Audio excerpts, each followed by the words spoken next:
Welcome to Tea with Tanya. I'm your host, Tanya Ambrose, an average millennial navigating life as a maternal health professional, nonprofit founder, and grad student. Join me in the tea tasting room where we spill the tea on finding balance and promoting positive living while doing it all.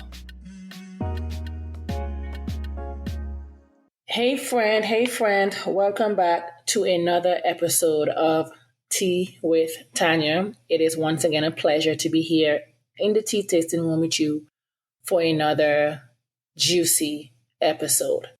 This episode is the season finale of this season, so it's the last episode in this season, but I promise you, my friend, I have something special coming to you over the summer. On today's episode, we're talking about boundaries and how to thrive without burning out. Because let me tell you, that's a real thing. And, we talk about creating boundaries on the podcast a lot, but I am joined by Shanley Lewis, someone I met on social media because she was a sponsor for my nonprofit's Grow the Flow Women and Girls Health Expo.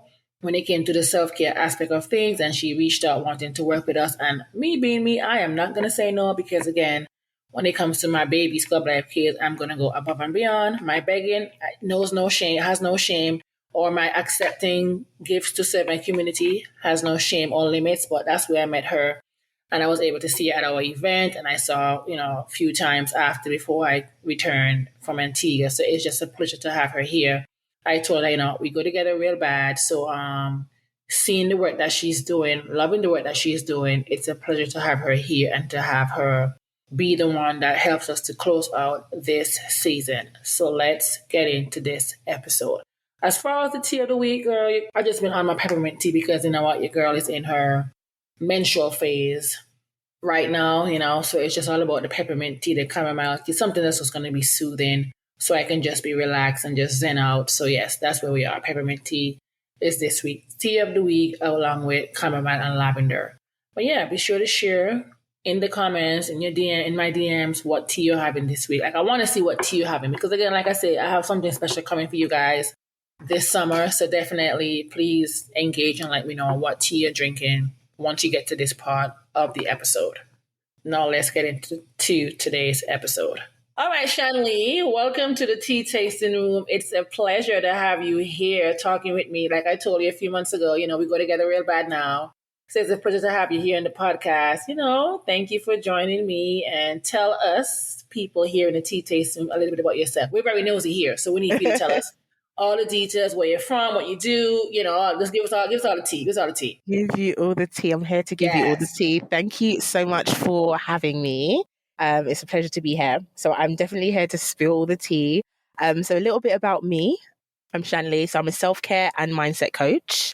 So I help busy professionals and entrepreneurs to prioritize their well-being and self-care, so that they can show up and serve at their best. I'm also a qualified psychological therapist, so I help to assess and treat people who experience depression or any type of anxiety. And then I'm the founder of Good to Me, which is a brand and a community that, again, helps people in the practice of self-care, regardless of how busy their schedule is.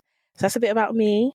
I am a London-born lady who's a city girl turned island girl as well. So now residing in the lovely island of Antigua. And I'm so jealous talking to you right now. I just left home about 2-3 weeks ago, and you're still living your best life while I got to be here. So I am very, very jealous of you right now. I'm not going to hide it. I am, So you said that you help us entrepreneurs, and I call myself an entrepreneur because I am. Yes. But a question that I often get asked all the time is, how do you manage, having a podcast, working full-time, going to grad school full-time, running a nonprofit and having a doula business? Again, I'm tired of even saying it right now.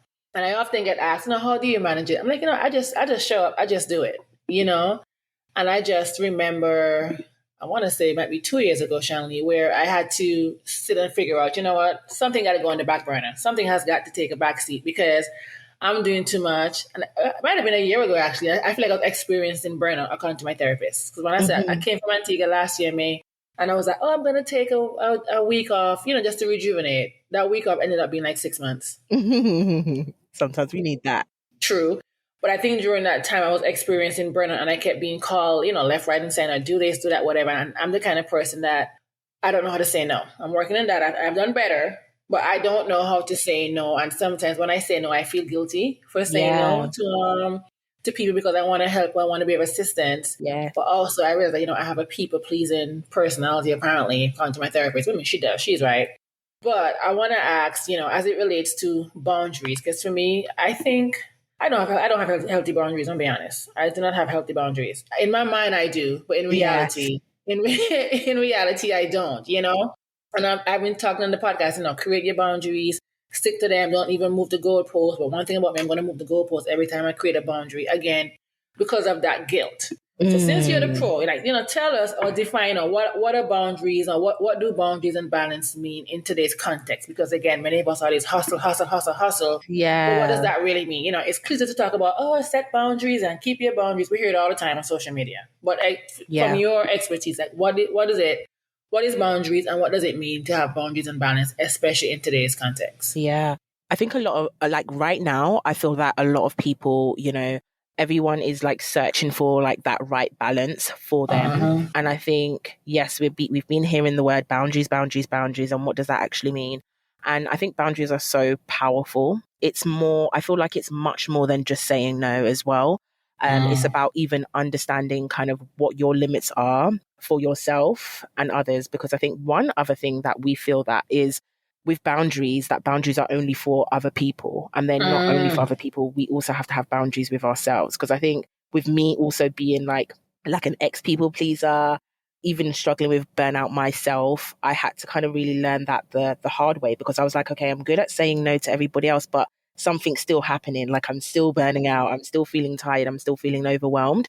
And then that's when I realized I had to actually have those boundaries with myself. So ultimately, it's about having boundaries and knowing your limits when it comes to yourself, but also having those limits and rules for other people. I think with personal boundaries, ultimately, it's our responsibility to make sure that we are communicating those boundaries, because our personal boundaries are invisible. So when we think about boundaries, ultimately, for example, if somebody's got a house or a property, we can see a Yeah. fence, we can see a gate. That's like a no-go sign. But when it's our own boundaries, it's our responsibility to communicate them. And I'm sure many of you listening now have heard of people of being able to teach people how to treat you.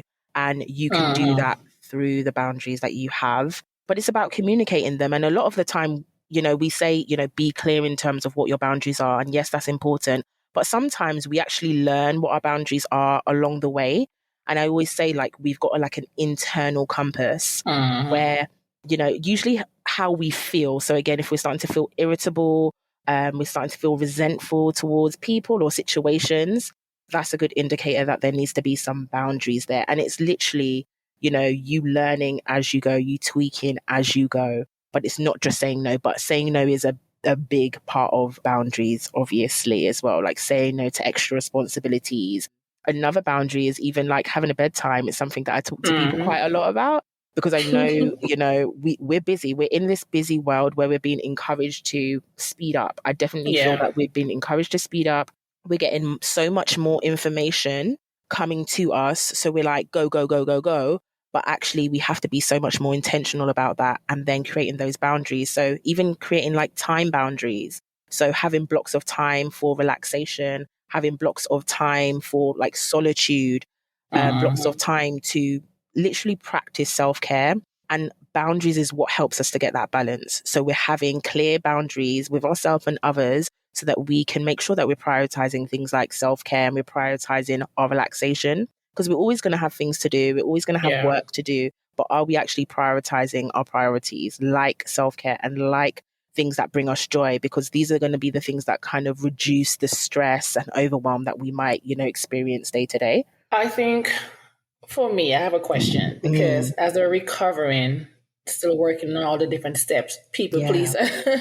I've recently, like you mentioned, setting a clear bedtime. I have, because I'm going to be in the bed early, but sometimes I can't shut this brain off. So, you know what? I've accepted that. But however, what I found myself doing is putting my phone on Do Not Disturb at 10 p.m. every night. from Oh 10 yeah. p.m. to 8 a.m. and only a select few people can get me, like parents and siblings, just in case, because again, I live alone, Emergency. Yeah. emergency contact. But it took me a minute to even do that because they need to be in the know or they need to always be readily available for other people was stopping me Mm-hmm. from doing. And let me tell you, since I did that, is the best thing ever. I do find myself sometimes checking my phone because you know what, I'm still growing, like I said. Yeah. But for people who don't know essentially like how they can identify their personal boundary, because for me, it was getting annoying getting all those notifications from people, whether it was they wanted something or it was just like a conversation. I'm like, you know what, it's been a Mm-hmm. long day. I just want to zen out. I want to be in my bed, drinking my Mm-hmm. tea, watching my TV show or reading the book without having to be Mm. disrupted. And that's when I started that whole putting my phone on do not disturb.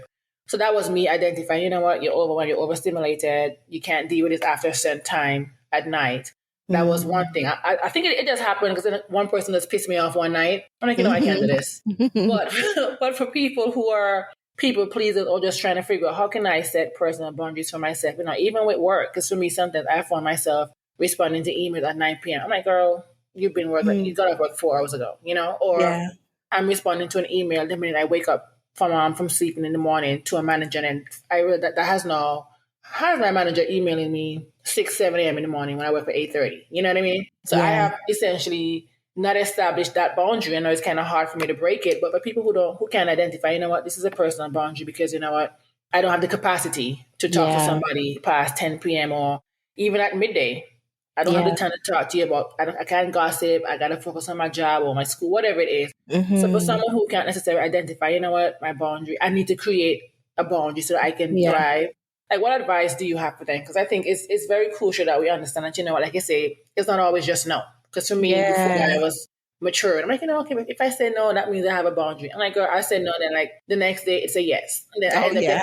getting then I end up getting upset at myself and the individual because like you didn't stand your ground Mm-hmm. then. So how can somebody understand or realize, you know what, I need to create some personal and professional boundaries? Like, what are Yeah. some, I guess, tools, or how can we identify that we do even need to establish any sort of boundaries? Yeah. So I think firstly, it's really a mindset thing as well, because it's about our relationship. We've all got like a relationship with boundaries. I think usually it starts off from childhood where, being told no felt really bad or, would make you sad or angry. And I feel that when we get older, a lot of the time we have, a conflict with really understanding what boundaries are for us. And a lot of the time, a lot of the people that I kind of come across feel that boundaries mean that you're like rude, you're strict, you're rigid. And it's actually the opposite. So there's loads of myths around boundaries, that especially that it will like kind of break or ruin relationships. And no, it's actually the opposite. Boundaries actually help you to maintain healthy relationships. So a lot of the time, if you have set boundaries and maybe somebody hasn't received that well, and maybe it has put maybe a spanner in the works for a relationship that you've had, it does show you maybe the health of that relationship and maybe the individual and where they're at in terms of their boundary relationship. So it's really understanding that boundaries are healthy, boundaries are self-care, and your no is gold. I think sometimes having these mantras, especially like when starting out, can be really helpful because there's always going to be that battle. Like, as you said, like we will experience guilt when we first start setting boundaries because it does feel odd because we're like unlearning and relearning something. So it's going to feel uncomfortable. So it's about maybe using these mantras to just help you to, consolidate that or allow that new mindset to just stick ultimately. And then I think the next thing is to trust yourself. I think it's really about trusting yourself. So for example, like if you might be getting messages, etc., in the evening and you want to respond to all of them, it's about trusting yourself to know that actually, no, I see these messages, I see them coming through, and I trust myself that in the morning after I've done, after I've poured into myself, then I'm going to go and address all of these things because I'm going to have the energy, I'm going to have been able to pour into myself because ultimately we need to remember that the boundaries are there to protect us. They're there to protect your assets because again, we are assets. Okay. So we can't pour from an empty cup. And in order for us to make sure that we're pouring from a full cup or a cup that is overflowing, we have those boundaries there to protect our time, to protect our energy and our well-being. when we're running on empty, again, just think about how you show up or how you would show up to somebody. And a lot of the times, like for myself, like anytime that I'm realizing that maybe I'm running a bit on E and it's getting a bit, my cup's getting a bit empty. If I'm trying to do something, I can't do something properly. I just can't. Maybe if I've got an email to send, it's going to take me 3 hours. Yes, yeah. You better speak on it, honey. Yes. And then if I've just rested, maybe I've had I've stepped away, I've done something else, and then I come back refreshed or with my cup full, 10 minutes done. Yes. So it's also about us trusting ourselves, listening to our bodies, because again, that is a big indicator to help us to know, where there needs to be a boundary set. So I often say, to help you to like establish really healthy boundaries, it's important for us to like be reflective. So we want to reflect on situations where we feel frustrated, we feel upset, we feel annoyed, we feel like disrespected. Those are usually the times where we need to set those boundaries. We feel exhausted, we feel overwhelmed. That's where there needs to be some boundaries. So you want to identify what that situation is, get clear on what this boundary is going to be, think about how you're going to communicate this boundary, and then practice. I think practice always makes perfect to help you to feel confident in actually communicating those boundaries. So overall, I'll definitely say to use mantras, to practice and know exactly what you're going to say and what these boundaries are. And also another thing is, with boundaries, we need to trust ourselves, because we also need to know that sometimes when we set that boundary, we can be flexible. Healthy boundaries are flexible boundaries. So just because you've got a boundary, depending on the circumstance, you can shift it slightly. So if you said, okay, I'm going to go to bed at 9, but then you ended up doing something that day, or you had a really busy day and you didn't get to watch your show, you can watch your show for an hour and then go to bed at 10. That's okay. But you're still, that's where we have to have that kind of grace and that lenience. But it all takes practice and learning yourself and trusting yourself that you're going to do what you say you're going to do as well.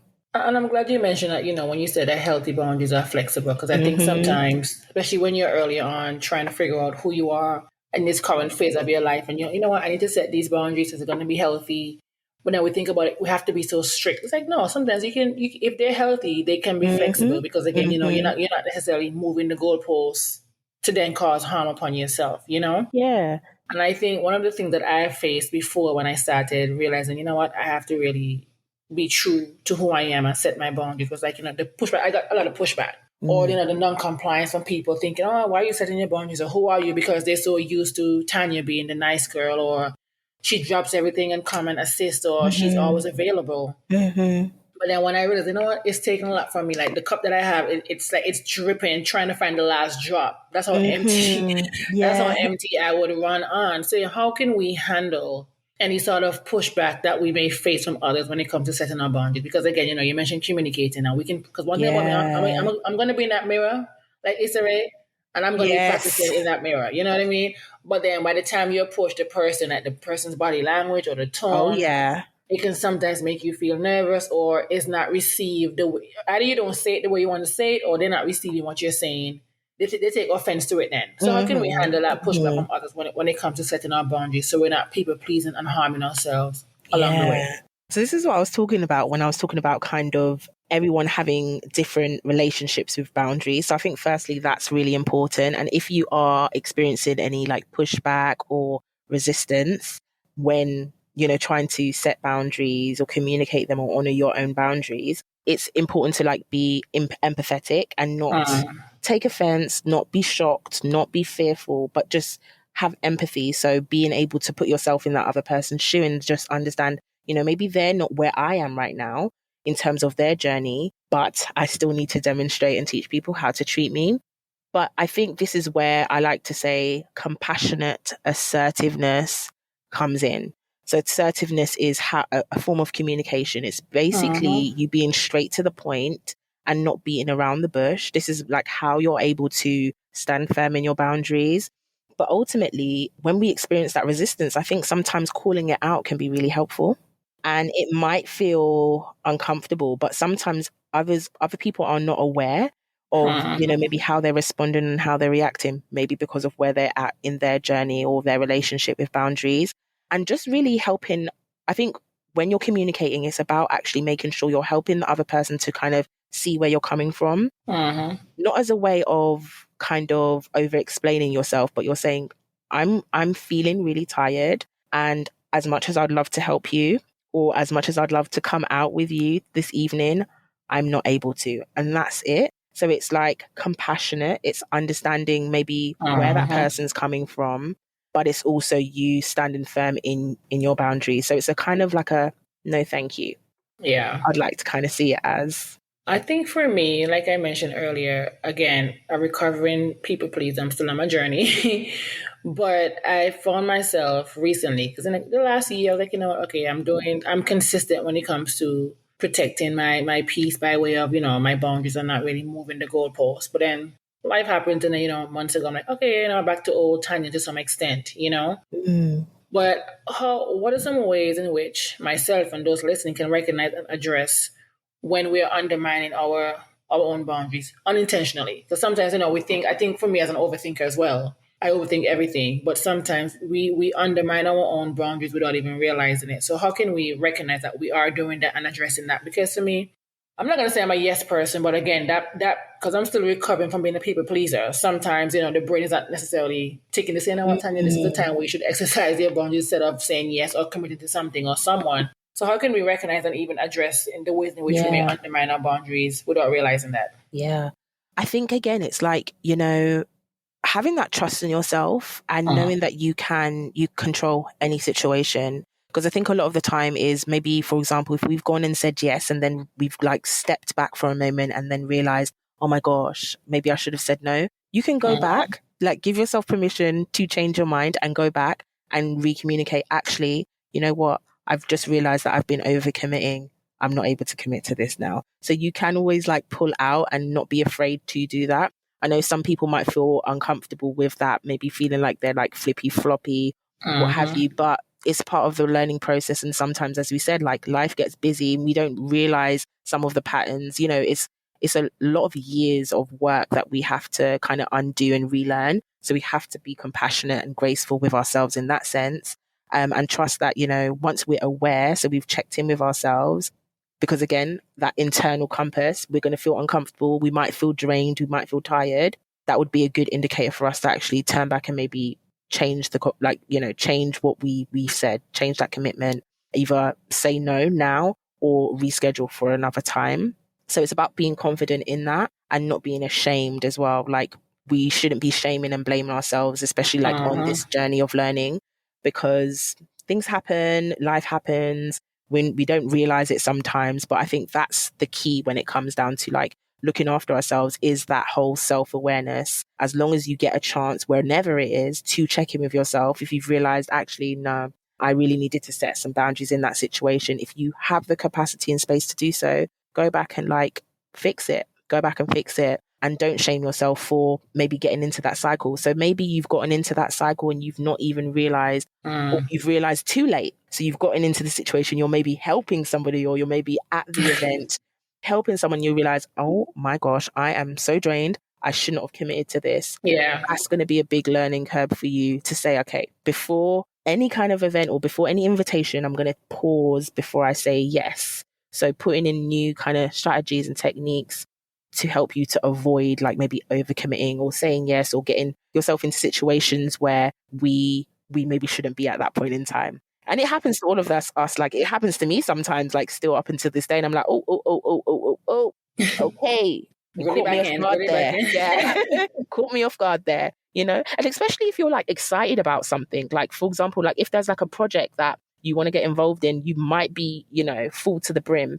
And you don't, you're so excited to be involved. You say yes, and then you realize, actually, no, looking at your calendar, I do not have the capacity for this. It's okay to step back. It is okay to do that for your own well-being and energy and all of those things. Yeah. And I think sometimes communicating boundaries to, let's say, a friend may sometimes be a little bit easier. But I want to ask you, like, how does one, especially coming from Antigua and the Caribbean household, the Black household, sometimes we're not allowed to say certain things or even have certain feelings. Well, that was back then, of course, we're evolving now. We are. But how does one communicate? How do we communicate our boundaries with our friends, families, even colleagues without even causing any sort of friction? Because family is a totally different thing versus your friends. I don't care what nobody say. Yeah, When you yeah, gotta sit with your family, say, you know what, the me of yesterday is not the me of today, and I yeah, need for you to respect my boundaries. How yeah, can we communicate that? I know you've said yeah, it in the past throughout this yeah. episode, but I think that when it comes to our family, depending on your relationship as well, everyone has Mm, different relationship as well with their families, but it doesn't matter what relationship mm-hmm, you have. Sometimes mm-hmm, creating those boundaries can be a lot. So how can we communicate our boundaries without causing any sort of friction or having that fear mm, of friction? Because again, you are who you are. But I feel like sometimes maybe our family doesn't really understand that we have evolved from the person that we are. Of course, we're here to go and evolve in life. So mm. how do we communicate that without causing any sort of friction? And should we even give a damn if they're upset with our boundaries? Like, Yeah, I think like it's going to be normal. It's really going to be normal to kind of like have that resistance from others. But I definitely understand like how difficult it can be, especially with family. They might have seen you growing up and you were a particular way, and now things have changed, and you're realizing that now I've got to communicate these boundaries. And I think it's going to be normal to kind of be a bit uncomfortable, have that fear when it comes down to communicating your boundaries, but you still need to do so, and you'll treat it in any other way. But I think sometimes with family, it's really helpful to let them know maybe where you're at on your journey. I think uh, sometimes that can help to ease any resistance to say, look, this is what's going on currently in my life without over explaining, because you don't really uh, have to. I don't want you to, any of you listening, to go down the route of like justifying yourself or feeling like you have to over uh, justify your choices or your decisions, because you have the right to have boundaries. That's the end of the story. But it is helpful to help people to be more empathetic to you and understand, where you're currently at and what's going on with you and your new rules and your new guidelines. And it's that same kind of a compassionate journaling, like saying what you've got to say, not beating around the bush, but saying it with love. uh, And I think there's this technique called the broken record technique, meaning, be expected to have to continuously repeat yourself, because there are going to be people who's going to take a bit of time to adjust to the new uh, you, or to your boundaries. So it may seem frustrating, or it may be like, why don't they understand what I'm trying to tell them? But it's about you just still sticking with your guns and not beating around the bush, but again, communicating with that love. We need to communicate them, because a lot of the time what I find is when it comes down to family members, things kind of change, or we step yeah. back, we back off. Uh, But that we do. again, like with any kind of form of communication, like it's still having to repeat yourself as gently and taking your time if you need to, but you're still sticking to what you have to say and whatever your boundary is. And again, if you are getting like really terrible resistance and they are not understanding, again, it shows you, this is the empathy part, where Mm, they are at in their boundary relationship or with boundaries. Because usually if they're struggling to respect your boundaries or honor your boundaries, they probably do not have any boundaries of their own, or there may be like a power struggle thing happening there as well. But yeah. that's not, up to you to kind of control all of these kind of things. But as long as you do it with grace, when you're communicating, you're thinking about your tone and your delivery. If you're not calm, I always say, if you're not calm when communicating, don't say a word. Mm, oh, that's Do gonna be not hard for me, say, honey. but yeah, do not say a word. Come back when you're calm. Communicate when you're calm only. So you can say, do you know what? We need to talk about something, but when I'm calm, we'll come back and address this. Yeah. And as we get ready towards the end, I want to talk about how can we differentiate between healthy boundaries and isolating ourselves from potential good opportunities. Because I think sometimes, or I've witnessed in the past for myself, that I'm like, oh, Hmm. I'm having these boundaries. I'm not going to respond to this email. I'm not going to respond to a text, whatever it is, Yes. thinking that I am quote unquote keeping my boundary. And then with my ADHD brain, I forget, Mm, oh, I just don't want to even face said opportunity that's being offered, because like all in the name of boundary. So how can we differentiate? Because I think sometimes I'm setting my boundary, and then it's like, okay, are you setting healthy boundaries, or are you isolating yourself from a potential opportunity or good opportunity? So how can we differentiate between those two? yeah. So I would say, like with healthy boundaries, when you're setting healthy boundaries, it's supposed to feel good, right? You're supposed to, yeah, you might feel a little bit a little bit uncomfortable, but it's supposed to kind of give you peace. It's supposed to feel, Uh-huh. aligned and balanced. And again, like, are you setting boundaries to kind of like self-sabotage as well? Sometimes we have to be mindful of that. And then that's where that self-awareness comes in. So again, if you've maybe said no, etc., I would say sometimes it's quite helpful to even do a rain check no. So where you check in with yourself and your capacity. And again, if you really don't have the capacity, see if you can reschedule something for another time. But then again, being mindful and checking in with yourself, like, where is this coming from? Like, is this a no because I don't have the capacity, or because this is like my boundary at the moment? And can I figure out a way where this is able to work for me? Yeah, within the boundaries that I have. Or, is this like coming from somewhere else? So is it a self-sabotaging behavior? Or, is this really a healthy boundary? And healthy boundaries, again, we have that flexibility. It's supposed to feel balanced. It's supposed to feel, aligned. So we want to make sure that we're continuously checking in with ourselves, checking in with our bodies, seeing how we like feel overall. That's going to be like really, really key there. But it takes time. And I feel like even like with growth opportunities, or like opportunities that may kind of come our way, I think, these opportunities will always come around. And if it's like the right time, it's the right time as well. So that's kind of where the trust is. Yeah.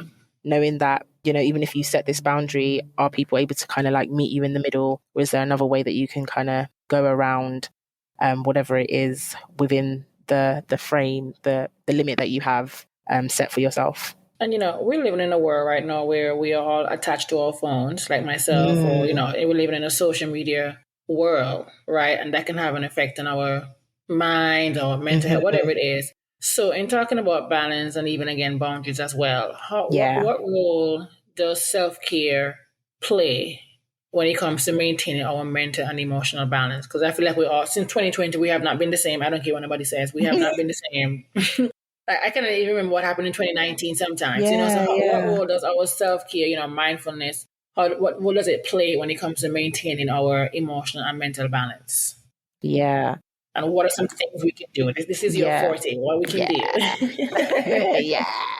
Let's get into it. I think one of the things, because I think right now, self-care, wellness, I have to say it is become something that's quite, let's say, trendy at the moment. And it's not a trend. It's definitely a lifestyle. It's definitely a choice. And it's really, I think what's happened is because things are so busy and because we've been since, kind of lockdown and all of that like haywire that happened like in 2020 happened, we kind of got into this habit of like feeling like we have to like catch up. We have to catch up with life and we're just like on the go. But I think really it's important. I think part of like self-care is really making sure that in order for us to have balance, we are clear on our priorities. I think it's very easy to forget our priorities. And I feel like it's something that needs to be checked in with every day, often. Often we need to be asking ourselves, even though you might have that things to do list of loads of things and you've got your schedules planned out for the week, regardless of what's planned out, like, am I adhering to like the priorities that I have? And within those priorities, you cannot forget yourself. You cannot forget yourself because again, we have to continuously pour into ourselves because as soon as we like open our eyes in the morning, our cup is getting emptied. So I always say, just make sure that you're serving yourself first. And before you like schedule out and plan out, if you're one of those people, before you say yes or you plan out your week or what have you, or your day, make sure that you've patterned yourself. So you've put yourself in that schedule as well. There's a book by, is it Stephen Covey? 7 Habits of Highly Successful People. And there's just a quote in there that stood out to me forever. And it was, don't prioritize your schedule. Something along the lines of, don't prioritize your schedule, but prioritize your priorities. And you are also one of those priorities as well. So I always like to add that on, is that you are your priorities as well. So if we actually schedule our priorities, we will have that balance anyway.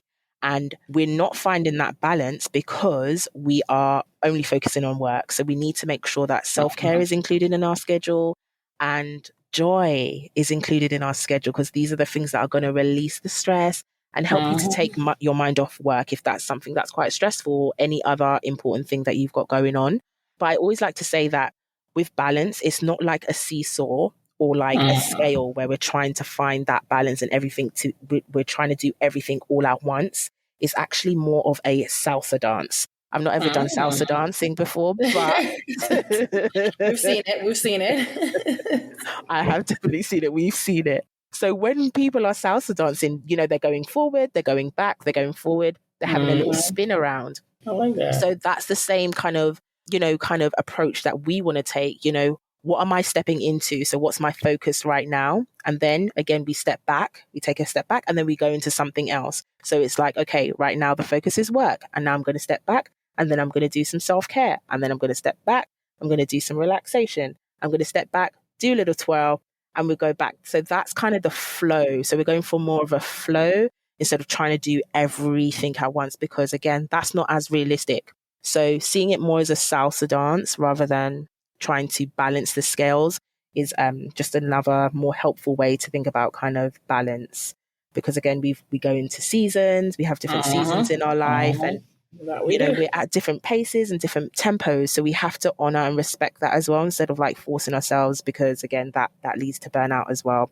So things that we can do, I would say, is definitely making sure that you've got some sort of routine where you're pouring into yourself. So whether it's like a 30-minute or even 10-minute self-care moment where you maybe go into nature, you go for a walk, you do breath work, journaling is one of my favorite things as well. So that you can kind of connect with yourself, because again, we said that the world is getting fast paced, we're getting distracted, and then we miss opportunities to check in with ourselves. So we miss those warning signs.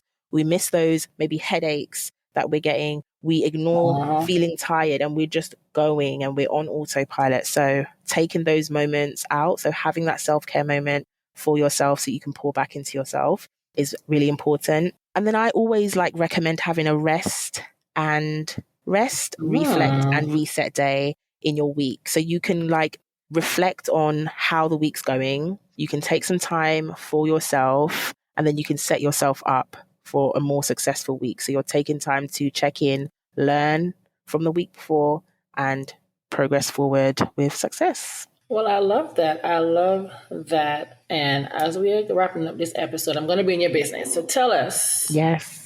One of your personal mantras or quote that helps you to maintain balance and avoid burnout. Because that's a very real thing. I don't care what nobody says. We all experience some level, trying to keep up with the world, trying to, achieve our goals and whatnot. And here in the tea tasting room, we like to have a mantra or quote. So leave us with one of your personal mantra or quote that helps you maintain balance and avoid burnout. I've got two. Two. Okay, the more the merrier. Go ahead. So one, they all rhyme as well, by the way. So one is when you rest, you do your best. So that's just something to remind myself. Again, being somebody who's been like a workaholic and ex-people pleaser, sometimes it's just helpful to give myself that reminder that actually when I rest, I do my best. And we do. When we have had time to recoup, we come better. So that's just a great reminder. And then the next one is for my busy bees. If you're so busy and sometimes you feel like you haven't had a lot of time to pour into yourself, is to just remember that something is better than nothing. So, 2 minutes of journaling is better than nothing.